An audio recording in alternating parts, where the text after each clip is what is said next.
আসসালামু আলাইকুম প্রিয় দর্শক, প্রবাস যাত্রা ইউটিউব চ্যানেলে আপনাদের সবাইকে অনেক অনেক শুভেচ্ছা। আশা করি আপনারা সকলে ভালো আছেন। প্রিয় দর্শক, আমাদের বাংলাদেশ থেকে মালয়েশিয়াতে শ্রমিক যাবার জন্য দীর্ঘদিন ধরে অপেক্ষা করছে। আপনারা জানেন যে 2024 সালে মে মাসে মালয়েশিয়াতে শ্রমিক যাওয়া বন্ধ হয়ে যায় বাংলাদেশ থেকে। বর্তমানে আমাদের বাংলাদেশ সরকারের মাননীয় প্রধানমন্ত্রী জনাব তারেক রহমান মালয়েশিয়াতে গিয়েছেন এবং তিনি মালয়েশিয়াতে কিন্তু আমাদের বাংলাদেশ থেকে শ্রমিক নেওয়ার বিষয়ে কথা বলেছেন মালয়েশিয়ার প্রধানমন্ত্রীর সাথে। প্রিয় দর্শক, আজকে আপনারা যারা আমাদের ইউটিউব চ্যানেলে প্রথম, অবশ্যই আমাদের চ্যানেলটি সাবস্ক্রাইব করে দিবেন এবং বেল আইকনটি ক্লিক করবেন। প্রবাস যাত্রা ইউটিউব চ্যানেলে আপনারা প্রবাস সংক্রান্ত যে কোনো ধরনের তথ্য পাবেন। প্রবাস যাত্রা আমাদের বাংলাদেশিদের জন্য বিভিন্ন দেশের কাজের ভিসা এবং ভ্রমণ ভিসা এছাড়াও আরও বিভিন্ন মাইগ্রেশন রিলেটেড তথ্য দিয়ে থাকে।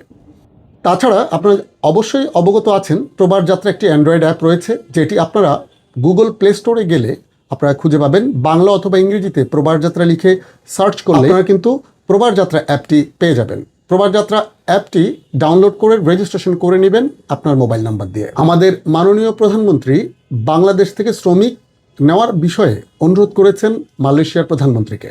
আমাদের বাংলাদেশের মাননীয় প্রধানমন্ত্রী কিন্তু তার সর্বপ্রথম বিদেশ সফরটি করেছেন মালয়েশিয়াতে। তাহলে আপনাদেরকে বুঝতে হবে যে তিনি কি পরিমাণ গুরুত্ব দিয়েছেন এই মালয়েশিয়ার শ্রমবাজার সম্পর্কে। সেখানে তিনি বায়োলেটারাল একটি চুক্তি করেন, পাশাপাশি আসিয়ান রয়েছে, আসিয়ানে আমাদের বাংলাদেশের একটা অংশগ্রহণ ভিত্তিক ব্যাপার আসছে, সেটার ক্ষেত্রে মালয়েশিয়ার থেকে একটি সাপোর্ট তিনি চেয়েছেন।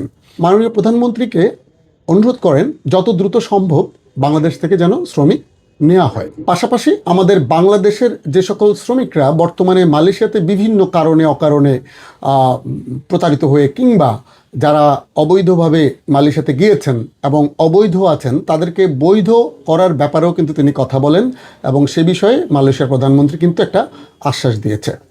প্রিয় দর্শক, আপনারা জানেন যে বাংলাদেশের সাথে পূর্বে যে এমওইউটি মালয়েশিয়ার ছিল, সেই এমওইউটির মেয়াদ কিন্তু আগামী ডিসেম্বর পর্যন্ত রয়েছে।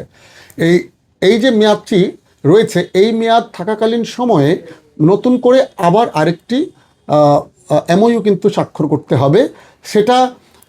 সেটা অবশ্যই দুই দেশ সমঝোতার ভিত্তিতে করবে। যেহেতু আমাদের বাংলাদেশের মাননীয় প্রধানমন্ত্রী মালয়েশিয়া সফর করেছেন, মাননীয় প্রধানমন্ত্রীর উপদেষ্টা জনাব মাহাদি আমিন আমাদের মাননীয় প্রধানমন্ত্রীর সফরের ব্যাপারে বিস্তারিত সাংবাদিকদের সাথে প্রেস ব্রিফিংয়ে কথা বলেন। যে এমওইউ ছিল, সেই এমওইউর মেয়াদ ডিসেম্বরে শেষ হবে এবং বর্তমানে সেটা রিভিউয়ের কার্যক্রম চলছে, যেখানে কি কমানো হবে, বাড়ানো হবে, বা যে বিষয়গুলো আসলে মূলত পরিবর্ধন কিংবা আগের প্রক্রিয়ায় কি ঠিক থাকবে কিনা, এই বিষয়গুলো কিন্তু আসলে যাচাই বাছাই করার ব্যাপার রয়েছে। এবং তিনি বলেন যত দ্রুত সম্ভব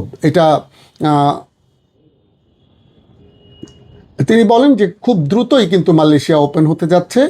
তিনি বলেন যে যেহেতু আমাদের মাননীয় প্রধানমন্ত্রী এই বিষয়টি নিয়ে সে দেশের প্রধানমন্ত্রীর সাথে সরাসরি কথা বলেছেন, তাহলে অবশ্যই সেই বিষয়টি কোনো ভালো একটা ফলাফলে নিয়ে আসবে এবং সেটা খুব দ্রুতই হবে। তিনি কিন্তু এমনটা আশ্বস্ত করেছেন সাংবাদিকদের। সো এই বিষয় নিয়ে বিস্তারিত আরও কিছু ভিডিও আমি আপনাদের জন্য রেডি করছি। অনেকগুলো তথ্য রয়েছে।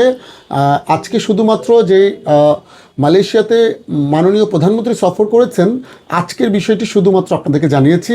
অদূর ভবিষ্যতে আপনারা প্রতিটি বিষয় আমাদের কাছ থেকে নতুন নতুন আপডেট যেগুলো আসবে মালয়েশিয়া সংক্রান্ত, সেগুলো আমরা আপনাদেরকে দিতে থাকব। তো প্রিয় দর্শক, সকলে ভালো থাকবেন। আমি মোহাম্মদ ইমাম হোসেন আপনাদের সাথে রয়েছি। তো পরবর্তী ভিডিও দেখার আমন্ত্রণ জানিয়ে আজকের মতো আমি শেষ করছি। আসসালামু আলাইকুম।